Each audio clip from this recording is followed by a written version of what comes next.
ওরে আজরাইলের যদি আল্লাহ বলে ধর, আজরাইল যদি তোমার পিছে সেই ধরিয়া ফালায়, ওরে বাবা 1 সেকেন্ডের সময় তোমাকে দিবে না। আর যদি ওই সময় তুমি গুনাহ অবস্থায় ধরা পড়িয়াই যাও, ওই অন্ধকার কবরে জাহান্নামের আগুন, ওই কবরে 1টা না 2টা না 99টা সাপ ভরিয়া যাবে।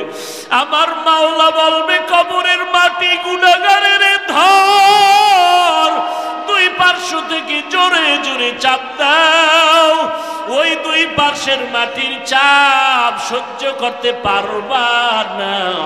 আজকে তুমি মশারি টানাইয়া ঘুমাও, ফ্যানের বাতাস ছাড়া ঘুমাইতে পারো না, গরম।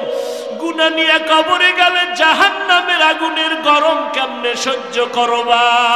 হাসরের ময়দানে তো আরো কঠিন।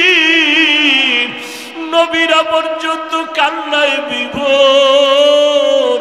মুসা নবী কাঁদবেন, আল্লাহ আমার উপায় কি হবে? ঈসা নবী কাঁদবেন, আল্লাহ আমার উপায় কি হবে? ও আল্লাহর বান্দারা, ওই দিন বলো তোমার আমার কি উপায় হবে?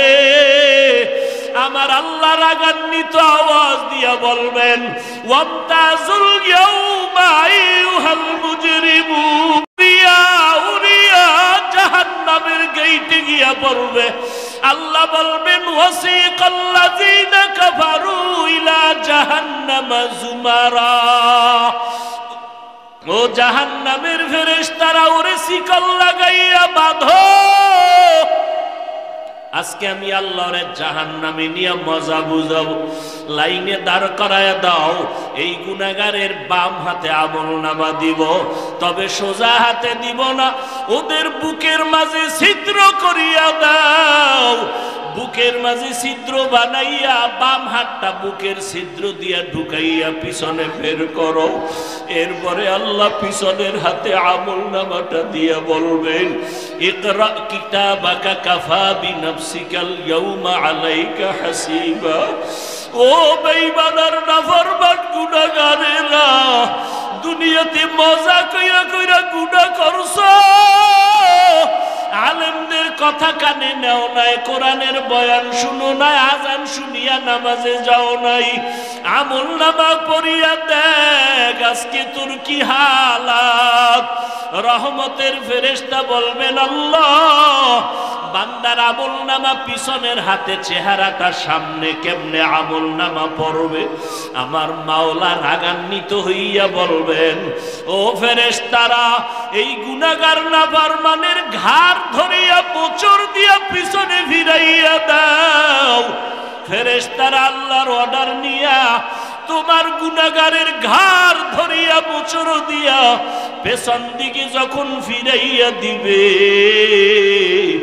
মাওলার কোরআন মিথ্যা মনে করিস না রে বাবা, নবীজির কথাগুলো মিথ্যা মনে করিও না রে বাবা। আল্লাহওয়ালার আজীবন পায়ে ধরিয়া কান্না করিয়া বুঝাইলেন, আর কত গুনাহ করবি রে যুবক?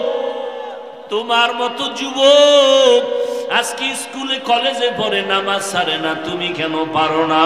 তোমার মতো কত বান্দা চাকরি করে, ব্যবসা করে, নামাজ ছাড়ে না, তুমি কেন পারো না?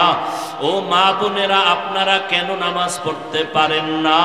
আপনার মতো কত মা কত বোন নামাজ পড়ে, পর্দা করে, স্বামীর মাল হেফাজত করে, আপনি কেন পারবেন না?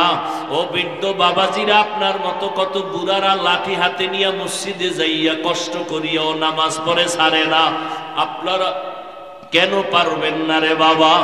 ও যুবক, এখনো সময় আছে, 2 ফোঁটা চোখের পানি ছেড়ে জিহ্বাটা নাড়ায় আমার মাওলারে মোহাব্বতে ডাক দাও, আর বলো, দয়ার মালিক, ও দয়ার আল্লাহ, আজকে আমারে সবাই কত সম্মান দিয়া চেয়ারে বসাইলো, কিন্তু আমি জানি আমি কত বড় গুনাহগার। গুনার কারণে আমার হাত না পাক, চোখ না পাক, জিহ্বা না পাক, অন্তর না পাক। আজকে থেকে তওবা করো, আর নামাজ ছাড়বা না, দাড়ি কাটবা না, মা বাবারে কষ্ট দিবা না। ওলামায়ে কেরামের বিরোধিতা করবা না, নবীর সুন্নাত অনুযায়ী চলবা। আমার মাওলার কাছে 2 ফোঁটা চোখের পানি ছাড়িয়া দাও। ওরে দুনিয়ার ঘরে আগুন লাগলে পানি ছাড়া যেমন ঠান্ডা করা যায় না, গুনার কারণে যদি জাহান্নামের আগুন জ্বলিয়া থাকে, চোখের পানি ছাড়া কবরের আযাব আর জাহান্নামের আগুন ঠান্ডা হবে না। 2 ফোঁটা চোখের পানি ছাড়িয়া দাও রে যুবক। চোখে যদি পানি না আসে, ডানে বামে দেখো কার চোখে পানি আছে, হাতটা বাড়াইয়া দোয়া নাও। আল্লাহ পাক কান্নাওয়ালার দোয়া খালি ফেরত দিবে না। আল্লাহর কাছে খাঁটি মনে তওবা যদি করতে পারো, 1 সেকেন্ডে আমার মাওলা তোমাকে ক্ষমা না করিয়া পারবে না। একটা বাচ্চা যখন মা বাবার সামনে কাঁদে আর কয় মা আমারে মাফ করিয়া দাও, ওই মা বাবা চোখের পানি দেখলে আর সইতে পারে না। হাজারো অন্যায় থাকলে বাচ্চাটারে কয় আয় বাবা আয়, কাঁদবি না, আমি তোরে মাফ করিয়া দিলাম। একটা ছাত্র যখন চোখের পানি ছাড়িয়া শিক্ষকের সামনে ক্ষমা চায়, ওই শিক্ষক আর ক্ষমা না করিয়া পারে না, চোখের পানি দেইখা কাছে টানে আর বলে তোরে মাফ করিয়া দিলাম। ও আল্লাহর বান্দারা, ওই মা বাবা ওই শিক্ষকের থেকে আমার মাওলার মায়া কি কম? 2 ফোঁটা চোখের পানি ছাড়িয়া যদি বলতে পারো মাওলা জীবনে গুনাহ করেছি আর গুনাহ করব না রে আল্লাহ, জবানের কথার দ্বারা কত গুনাহ করেছি, ও আল্লাহ দয়া করে তুমি আমাকে মাফ করিয়া দাও। হাতের দ্বারা কত গুনাহ করেছি, ও আল্লাহ দয়া করে মাফ করিয়া দাও। চোখের দ্বারা কত গুনাহ করেছি, দয়া করে মাফ করিয়া দাও। অন্তরের কল্পনায় কত গুনাহ করেছি, দয়া করে মাফ করিয়া দাও।